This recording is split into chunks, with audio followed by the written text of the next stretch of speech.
오늘 함께 나눌 말씀은 신명기 31장 14절에서 29절 말씀입니다. 오늘 본문은 크게 두 단락으로 나누어집니다. 첫 단락은 14절부터 23절까지로 이스라엘의 배교와 심판 애언을 담은 증거의 노래 선포 및 여호수아의 지도자직의 신적 위임을 기록하고 있습니다. 두 번째 단락은 24절부터 29절까지인데요. 여기에서는 율법책의 완성 및 언약궤 보관 명령 그리고 모세의 경고성 애언을 기록하고 있습니다. 먼저 14, 15절 말씀을 보면 모세와 여호수아가 여호와의 부르심에 따라 해막에 나와 서는 장면입니다. 여호와께서 모세에게 이르십니다. 네가 죽을 기한이 가까웠으니 여호수아를 불러서 함께 회막으로 나오라고 말씀하고 있습니다. 여기에서 회막으로 나오라고 하는 이유는 하나님께서 여호수아에게 명령을 내리시겠다는 것입니다. 모세는 물론이고 함께하는 여호수아에게 명령을 내리시겠다는 겁니다. 이 말씀을 들은 모세가 여호수아와 함께 회막에 섭니다. 그리고 15절은 여호와의 나타나심에 대한 장면을 기록하고 있습니다. 여호와께서 구름 기둥 가운데에서 장막에 나타나시고 구름 기둥은 장막 문 위에 머물러 있더라. 여기에서 구름에 해당하는 히브리어 아난이라고 하는 명사는 덮다라는 뜻의 어원에서 파생되었습니다. 즉 구름이 하늘을 덮는다는 뜻에서 이 히브리어 명사 아난이 유래된 것인데요. 한편 이 본문에 나오는 구름은 하나님의 나타나심, 즉 신현을 상징하는 것이나 죄악된 인간들 앞에서 하나님의 영광을 가려주는 역할을 했습니다. 왜냐하면 죄악된 인간이 거룩하신 하나님 앞에 서면 누구라도 죽음을 면할 수 없었기 때문이었습니다. 따라서 하나님께서는 특별히 구름 가운데서 임하셨던 것입니다. 본문에서 구름 기둥 가운데서라는 것은 여호와께서 구름 기둥으로 둘러싸여 가려진 채로 나타나셨음을 알려줍니다. 하나님은 이렇게 모세와 여호수아로 하여금 하나님의 영광을 직접 볼 수 없게 하심으로 그들로 하여금 죽음을 면하게 하셨던 것입니다. 한편 본문에서 모세와 여호수아의 생명을 보존하기 위해 하나님의 거룩하신 영광을 가리는 구름이 구름 기둥으로 소개된 사실은 특별한 의미를 가집니다.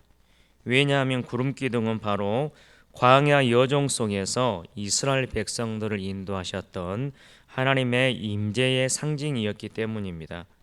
특별히 이스라엘을 새로이 인도해 나갈 지도자를 세우는 사건을 다루는 본문에서 여호와께서 구름 기둥 가운데 임재하셨다는 사실은 진정으로 하나님의 백성을 인도해가는 참된 지도자는 광야에서나 가나안 정복 및 그 이후 모든 앞으로의 삶에 있어서나 여전히 하나님 자신이심을 드러내는 것이라고 할 수 있는 것입니다. 모세가 지도자일 때 하나님께서 구름 기둥으로 인도하셨듯이 여호수아의 삶에 있어서 그를 지도자로 세울 것이나 이 구름 기둥을 통해서 하나님께서 친히 모든 여정 가운데 인도자가 되어 주신다는 것을 드러내는 그러한 현상인 것입니다. 이런 모양으로 나타나신 하나님께서 두 사람 중에 모세에게 말씀하시는 내용이 16절부터 18절까지 나옵니다. 그 내용을 16절에서 몇 가지를 소수를 하는데요. 첫째는 너는 네 조상과 함께 누우려니와 즉 모세의 죽음을 이야기하고 있습니다. 모세의 죽음이 임박했고 모세는 가나안 땅을 들어가지 못한다는 것을 드러내고 있습니다. 그리고 둘째는 그 땅으로 들어가 음란히 그 땅의 이방 신들을 따르며라는 이스라엘 백성에 대한 묘사를 하고 있습니다. 하나님은 이방 신을 따르는 배교를 음란으로 규정하고 있습니다. 이것에 대하여 여호와를 버리고 언약을 깨뜨리는 것이라고 구체적으로 16절에서 설명하고 있는 것을 볼 수가 있습니다. 그리고 이어지는 17절은 16절에서 하는 이스라엘의 백성의 태도에 대한 하나님의 반응을 말씀하고 있습니다.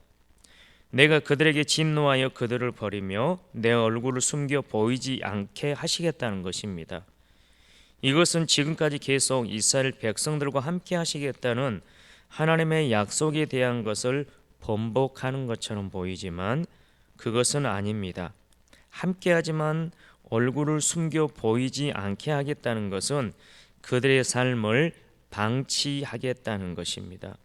하나님께서 불순종하는 이스라엘을 외면하사 그들로부터 모든 구원과 보호의 손길을 거둘 것이라는 뜻입니다. 이는 어디까지나 이스라엘이 먼저 하나님을 외면한 결과입니다. 그들이 삼킴을 당하여 허다한 재앙과 환난이 그들에게 임하게 할 것이라는 것입니다. 하반절에 나오는 그때 그들이 말하기를 이 재앙이 우리에게 내림은 우리 하나님이 우리 가운데 계시지 않은 까닭이 아니냐 할 것이라. 이 표현은 자신들의 죄로 인해 하나님이 계시지 않음을 돌아보는 회개의 측면일까요? 아니면 하나님이 함께 하시지 않는 것을 하나님이 책임을 다하지 않은 것이라고 하는 하나님에 대한 책임 전가일까요? 당연히 후자입니다. 하나님이 우리 가운데 계시지 않아서 이렇게 재앙을 당하는 게 아니냐. 이스라엘 백성들이 자신들의 죄에 대해서 돌아보지 않고 하나님께 책임을 덮어씌우며 이렇게 핑계댈 것이라는 겁니다. 전적으로 타락하고 부패해진 인간은 자신들이 재앙을 당하게 될 때 이처럼 그 원인을 다른 곳에서 찾으려 합니다. 즉 스스로 축복을 거절하고 저주를 그리고 은혜를 저버리고 재앙을 자초했음에도 불구하고 이제 자신들이 당하게 된 환난과 고통은 하나님께서 도와주시지 않았기 때문에 생긴 것이라고 원망하는 것입니다. 이와 같이 하나님께 책임을 전가하는 건 역시 그들의 부패 못지않게 큰 죄악인 것을 우리는 알아야 할 것입니다. 우리의 삶에 있어서도 하나님 앞에 원망하고 그러지는 않습니까? 내가 잘못했음에도 불구하고 그로 인하여서 하나님께 징계받는 것임에도 불구하고 나는 아무것도 잘못한 것이 없는데 하면서 하나님께 우리의 어떤 상황들을 핑계하며 하나님께 책임을 전가하는 우리의 모습은 없는지 돌아보아야 할 것입니다. 18절에서 다시 한번 하나님께서 강조합니다. 다른 신들을 따르는 악행으로 말미암아 반드시 얼굴을 숨기시겠다고 말입니다. 그들이 하나님의 도움을 받지 못하는 것은 그들의 악행 때문이라고 하나님께서 계속해서 강조하고 있는 것입니다. 19절부터는 증거의 노래입니다. 어떤 증거일까요? 그것은 너희가 허다한 재앙과 환난을 당하게 되는 것이 하나님의 책임이 아니라 범죄한 너희의 책임이라는 그런 증거라는 것입니다. 18절까지 이렇게 강조를 하신 하나님께서 모세와 여호수아에게 어떤 말씀을 추가적으로 하시는데 그 내용은 이 노래를 써서 자손들에게 가르쳐 그들의 입으로 부르게 하라는 것입니다. 이것이 바로 조금 전에 말씀드렸던 증거의 노래라고 하는데요. 이스라엘에게 노래로 가르치는 이유는 무엇일까요? 다른 어떤 그 말들도 있고 어떤 기록도 있을 수 있는데 이것을 노래로 가르치라고 이야기합니다. 이것을 이해하기 위해 우리는 고대 문화를 알아야 되는데요. 이스라엘뿐만 아니라 고대의 많은 나라는 문맹률이 아주 높았습니다. 그렇기 때문에 어떤 글을 알려주기보다는 글은 알지 못하더라도 노래를 듣게 되면 그 노래를 통해서 어떤 의미인지를 알 수 있기 때문에 노래를 통하여서 백성들을 교육하라라고 하는 것이었습니다. 그래서 노래는 글자를 알지 못하는 백성을 교육하기에 좋은 수단이었기 때문에 하나님께서 이 증거의 노래를 통해서 이스라엘 백성들을 교훈하라라고 지금 이야기하는 것입니다. 그 노래로 하나님을 위하여 이스라엘 자손들에게 증거가 되게 하라는 그러한 말입니다. 그 노래는 16절에서 18절까지에 나오는 이스라엘의 타락과 하나님의 심판을 예고한 내용을 주제로 하는 것인데요. 이 증거의 노래는 내일부터 보게 되는 신명기 32장 1절부터 43절까지의 모세의 노래를 가리킵니다. 거기에는 이스라엘 타락, 하나님의 심판뿐만 아니라 너희가 길을 돌이키면 얼마든지 하나님께서 회복시키시겠다고 한 내용이 들어있는 그러한 모세의 노래입니다. 훗날 이스라엘이 범죄하여 환난과 재앙을 당하며 그들은 분명 하나님께서 이스라엘에게 맺은 언약을 외면하고 도와주지 않는다고 원망할 것이다. 그러한 때 이 노래는 이스라엘에 당하는 모든 환난과 재앙의 원인이 오직 그들의 죄악 때문임을 깨우쳐주는 확실한 증거가 될 것이라는 뜻입니다. 모세는 이스라엘에게 노래를 써서 가르치고 부르게 해야 하는 이러한 명령을 받았습니다. 이스라엘은 젖과 꿀이 흐르는 땅에서 배부른 후에 여호와의 언약을 깨뜨릴 것이며 재앙과 환난을 당한 후에야 비로소 깨달을 것입니다. 모세가 우리에게 가르쳐줬던 노래가 이 뜻이었구나 라는 것을 나중에 가나안 땅에 들어가서 자기들이 재앙과 환난을 당한 후에 깨달을 것이란 것입니다. 이어지는 20절부터 21절까지는 젖과 꿀이 흐르는 땅으로 인도하실 하나님의 신실하심에 대한 증거와 그리고 16절에서 18절까지 다루었던 이스라엘의 배교와 그에 대한 결과로 겪게 될 재앙과 환난의 책임이 그들에게 있음을 그 노래가 증거하게 될 것이라고 또 말씀하고 있습니다. 21절 하반절에 보면 참 애잔한 하나님의 마음이 나옵니다. 나는 내가 맹세한 땅으로 그들을 인도하여 드리기 전 오늘 나는 그들이 생각하는 바를 아노라.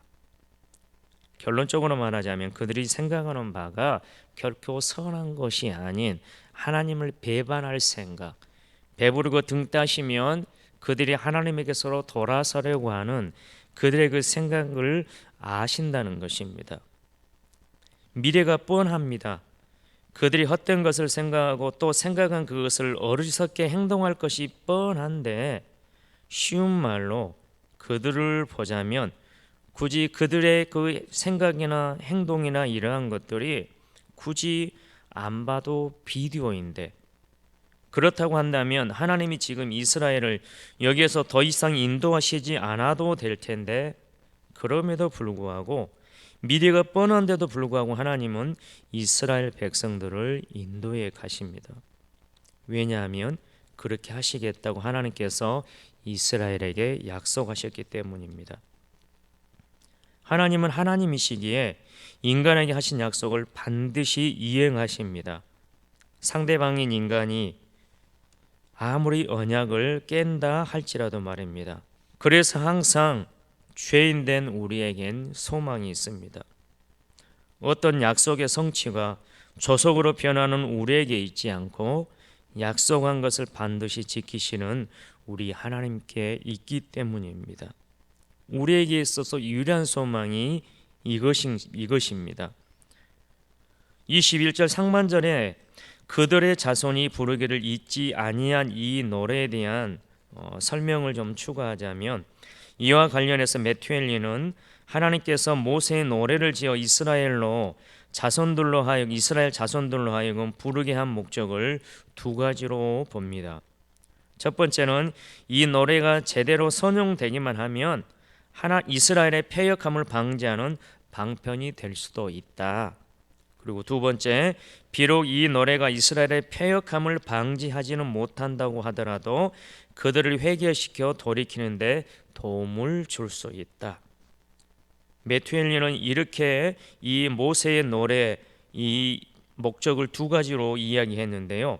이러한 사실에 근거해 볼 때 하나님께서는 자기 백성이 실종할지라도 그들을 회복시키실 수 있는 구제책까지 예비하고 계심을 분명히 알 수 있다고 말하고 있습니다. 제16절부터 22절까지 기록된 이스라엘의 배교와 그에 따른 심판 예고 및 이를 주제로 한 노래를 지어 가르치라는 명령은 미래에 이스라엘이 전 민족적 차원에서 배교할 것을 예언하며 경고하는 목적을 가지고 있습니다. 그러나 이러한 1차적인 목적 외에도 이것은 장차 이스라엘이 배교하였을 때라도 다시 하나님께로 돌이켜 회개하고 순종할 것을 촉구하기 위한 목적이었다고 매튜 헨리가 이야기한 것처럼 우리도 그렇게 보아야 할 것입니다. 즉 이 부분의 내용은 하나님께서 이스라엘 배교를 미리 알고 계셨다는 사실과 더불어 이스라엘의 배교 이후에라도 그들을 택하시고 사랑하신 하나님께로 돌아온다면 다시 회복시켜 주실 것을 보여주는 하나님의 자비로우신 약속이 담겨져 있는 것입니다. 이어지는 23절부터는 하나님께서 여호수아를 지명하여 그에게 명령하는 내용이 나오는데요. 이것은 모세의 후계자 여호수아가 하나님께로부터 직접 이스라엘의 통솔권을 위임받는 장면입니다. 궁극적으로는 하나님께서 이스라엘 백성들을 인도하여 그들에게 맹세한 땅으로 인도하여 들어가게 하리니 너는 강하고 담대하라는 것입니다. 그리고 내가 너와 함께 하리니 강하고 담대하라는 것입니다. 위임과 함께 여호수아를 격려하시는 하나님의 이 말씀 속에서 우리는 이스라엘을 약속의 땅으로 인도하는 실질적인 주체는 바로 여호와 하나님이심을 분명히 알 수 있습니다. 하나님이 여호수아 너와 함께하며 이스라엘 백성들을 인도하여 들어가게 하리니 하나님의 능력에 대하여 너는 강하게 확신하고 그 확신의 근거에서 담대하라는 것입니다. 이제 율법책의 완성 및 언약궤 보관 명령 및 모세의 경고성 예언을 기록하고 있는 두 번째 단락이 시작되는 24절부터 29절까지를 살펴보겠습니다. 24절에는 모세가 율법의 말씀을 다 썼다는 내용이 나옵니다. 여기 나오는 이 율법의 말씀은 비단 이 본서인 신명기뿐만 아니라 하나님께서 이스라엘에게 주신 온 율법, 달리 말하면 토라, 즉 모세 오경을 말합니다. 창세기부터 비롯하여서 출애굽기, 레위기, 민수기, 신명기 이렇게 모세 오경을 말하는데요. 이 율법의 말씀을 다 쓴 후에 그것을 25절 말씀 보면 제사장의 자격을 가진 레위 사람에게 명령하여 여호와의 언약궤 곁에 두어 너희에게 증거가 되게 하라고 하십니다. 이것은 조금 이따 추가적으로 말씀을 드릴 텐데요. 이 언약궤 안에는 이미 십계명에 쓰여진 두 돌판이 들어 있습니다. 뿐만 아니라 하나님의 표적을 상징하는 아론의 쌍난 지팡이와 만나를 담은 항아리도 언약궤 안에 함께 있었습니다. 이와는 별개로 이제 하나님께서는 이제까지 자신이 주신 모든 율법의 말씀들을 기록한 율법책을 언약궤 곁에 두어서 이스라엘 백성들과 하나님 사이에 증거가 되게 하라고 명령하셨습니다. 여기서 모세가 율법책을 언약궤 곁에 보관하게 한 것은 우선은 백성들로 율법대로 살게 하고 또한 율법의 내용을 손상시키지 않고 영구히 보존케 하기 위함이었습니다. 나아가 이는 이스라엘 백성들의 범죄에 대한 하나님의 심판의 증거로 삼기 위함이었습니다. 율법책을 레위 사람에게 맡겨 언약궤 곁에 두게 하는 것은 이스라엘에게 심판의 증거가 되게 하는 데에 목적이 있습니다. 28절 이하를 보면 모세는 이미 이스라엘의 그 완악함으로 인해 자신의 사후에 여호와를 거역할 것을 알았습니다. 그러므로 이 율법책을 언약궤 곁에 둠으로써 이 율법의 근거에 그들을 심판하시겠다는 하나님의 뜻을 나타내고자 한 것입니다. 이어지는 27절부터 29절까지는 이스라엘 백성을 향한 모세의 경고성 예언을 기록하고 있습니다. 27절 말씀 보면 내가 너희의 반역함과 목이 곧은 것을 아나니 오늘 내가 살아서 너희와 함께 있어도 너희가 여호와를 거역하였거든 하물며 내가 죽은 후의 일이랴. 27절의 이 말씀은 비록 지금 모압 평지에서 머물고 있는 이스라엘 백성들은 이전에 광야에서 하나님께 불순종하다가 죽임을 당한 세대와는 다른 자들이지만 모세가 그들을 향하여서도 너희의 반역함과 목이 곧은 것을 안다라고 지금 말하는 것은 그들을 출애굽 1세대와 동일시한 것이 아니고 20절과 마찬가지로 그들이 먹어 배부르고 살찌면 돌이켜 다른 신들을 섬기며 나를 멸시하여 내 언약을 어기리니와 같은 그들의 근본된 죄성을 안다고 말하고 있는 것입니다.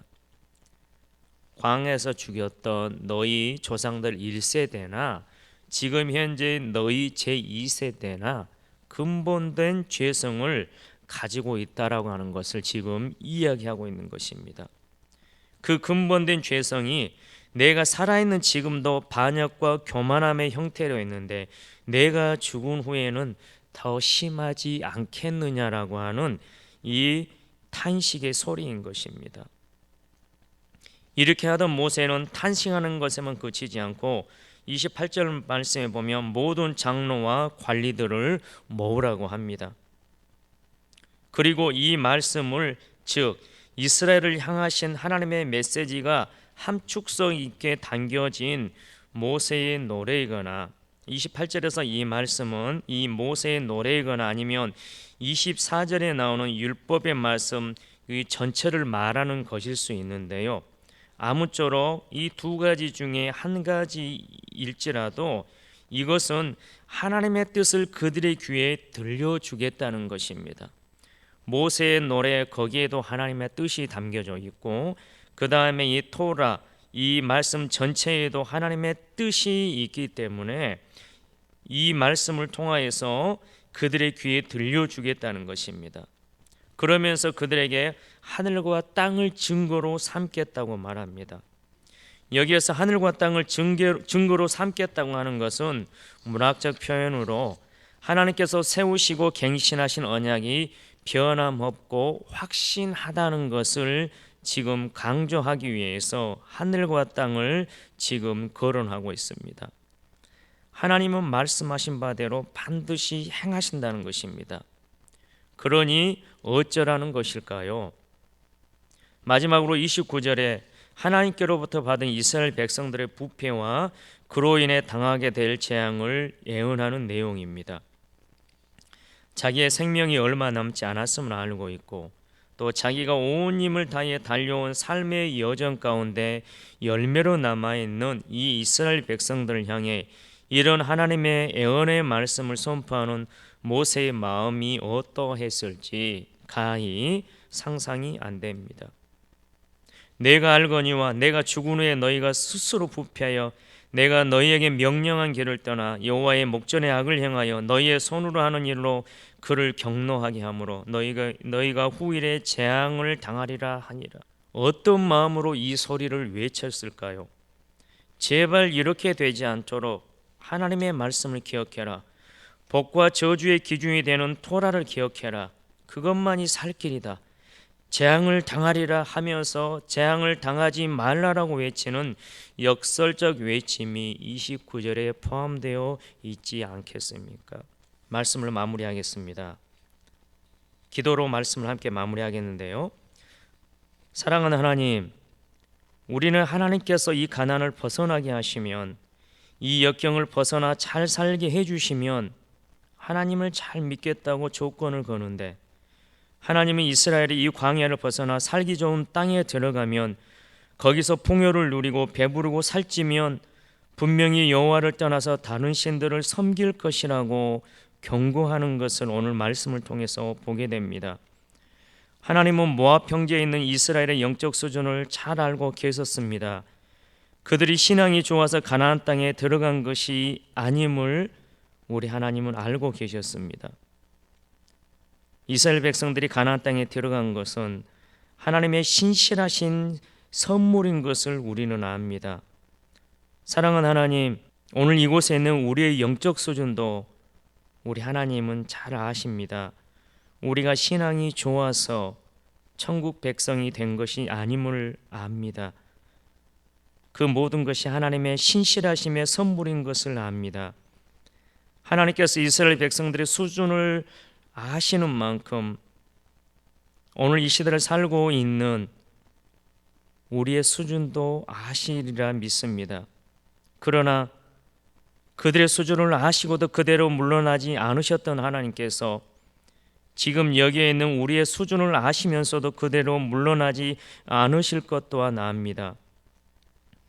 미리 경고하시는 그분의 음성 안에 나는 절대 포기하지 않을 테니 여호수아 너도 마음 단단히 먹으라고, 절대 두려워하지 말고 포기하지 말라고 당부하시는 하나님의 음성을 듣습니다.